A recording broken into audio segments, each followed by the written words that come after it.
Welcome to One for the Road. I'm Devvy Kid and your commentator.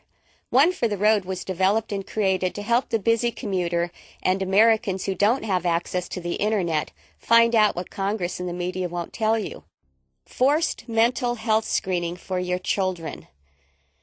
This is one of my columns on September 19th, 2004. In his September 14, 2004 commentary, Congressman Ron Paul blasted the latest communist ideology being put forth by President Bush. Quote, "A presidential initiative called the New Freedom Commission on Mental Health has issued a report recommending forced mental health screening for every child in America, including preschool children. The goal is to promote the patently false idea that we have a nation of children with undiagnosed mental disorders crying out for treatment. The greater issue, however, is not whether youth mental health screening is appropriate. The real issue is whether the state owns your children. When the government orders universal mental health screening in schools, it really means mandatory.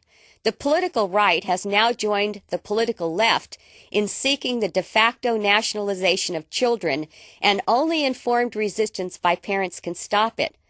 Anyone who has followed the draconian legislation coming out of Washington, D.C. for the past few decades doesn't buy the recommending label for a New York second. The shadow government working towards the destruction of a self-reliant, independent, sovereign America take their steps incrementally and test the masses for resistance before they thrust the dagger. Make no mistake, when the timing is desirable, whether it be Bush or Kerry, recommending will become mandatory for the children. Americans are being trained by slow degrees to give up their individuality, independence, and autonomy. Their unique personal traits, their desires and personal ambitions, their intellectual capacity to direct their own lives. Since individuality is the basic, indispensable property of every living human being, the degree to which he strives to wipe out his own individuality, become selfless, is the degree to which he experiences feelings of helplessness and instability. Individuals who unwittingly embrace the Soviet slave philosophy, i.e. community values, or the communist morality, including altruism or selflessness, and collectivism, which is loss of the individual in the collective mass, proceed to disintegrate both mentally and physically. They may manifest an array of symptoms ranging from anxiety and chronic depression to despair and suicidal feelings to alcoholism and drug use. A growing number of Americans now suffer from eating disorders, panic attacks, obsessive-compulsive disorders, and schizophrenia. Ritalin is now being given to almost 4 million children, which is more than twice the 1990 number.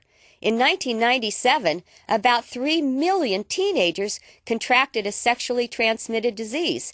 There are 20 dangerous sexually transmitted diseases that are now rampant among the young, including herpes, gonorrhea, syphilis, and chlamydia.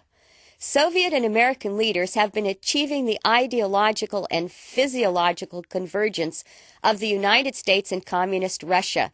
America is becoming a replica of Russia, sick, brutal, deviant, vulgar, and violent, yet slavish and submissive towards government authority. Virtually every major problem facing America today is a result of the communist war against the mind and their attack on this country's founding principles.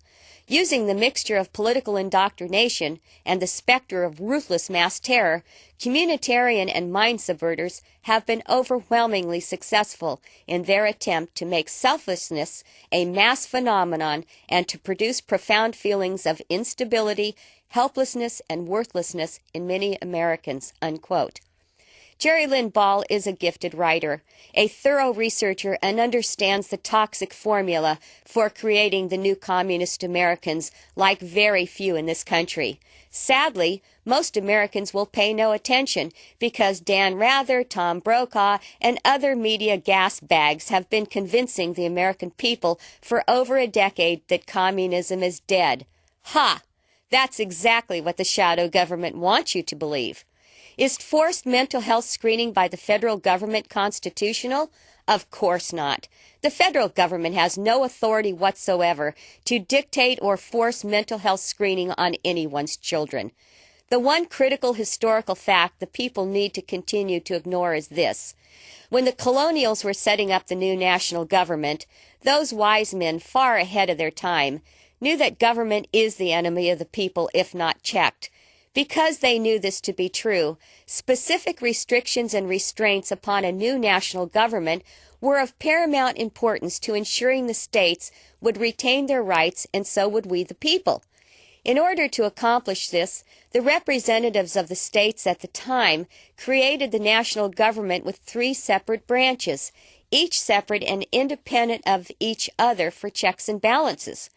The people would be represented by electing representatives to serve in the House of Representatives. This process would be based on population.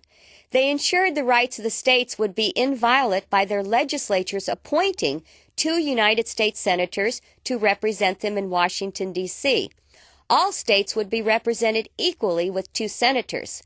This balance was destroyed by the fraudulent ratification of the 17th Amendment in 1913.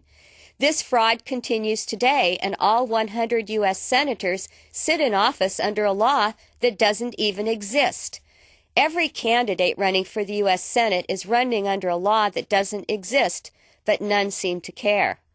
In order to keep the national government from evolving into a tyrannical beast, the Founding Fathers placed very specific restrictions upon Congress, and those are contained in Article 1, Section 8 of the Supreme Law of the Land, the U.S. Constitution.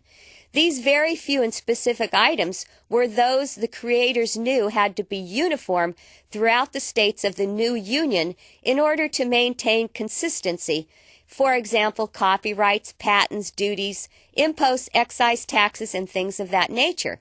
Everything else was left to the states under the 10th Amendment or to the people themselves under self-government. As an extra measure, the brilliant men who birthed this republic created a Bill of Rights, which definitively defined our natural rights that no government can take away because we are born free.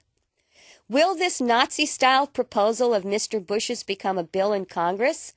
It's anyone's guess, but these duplicitous, disingenuous people in Congress know they will run into the same brick wall as when Marxist Hillary Clinton attempted to socialize America's healthcare system. The federal government knows they cannot legislate in the area of medical care or medical practice. Forced mental health screening won't pass a constitutional test, so the only other option would be to do it through an executive order. Our children do not belong to the state or the federal government. No president can force our children to undergo mandatory health screening. If Mr. Bush thinks he can ram this down our throats via an executive order, he's going to find out that the American people are wise to this favorite tool of presidents to circumvent the U.S. Constitution. Mr. Bush and his cronies will quickly find out how badly he and his handlers underestimate the resolve of the American people by refusing to surrender our children and grandbabies to a blueprint of Nazi Germany. For those who would like to learn more about how presidents increasingly violate their oath of office in an attempt to destroy our God-given rights, take a few hours over this weekend and read an outstanding document titled Executive Orders and National Emergencies, How Presidents Have Come to Run the Country by Usurping Legislative Power, by William J. Olson and Alan Wool. And this is a link in the column. The way to curtail abuse of power is through knowledge of the law and refusing to get down on your knees and submit to tyranny. If you play the game will play you. Will you be master or slave? Will you give up your parental rights and allow mother government to screen your child for any, quote, mental health defects, unquote, and then force medication upon their little bodies? What can you do to stop this? You might send a postcard to Mr. Bush at the White House and simply tell him that you will refuse to surrender your parental rights and will not allow any government to use your child as a guinea pig for the pharmaceutical industry. 10 or 20 million postcards should do the trick.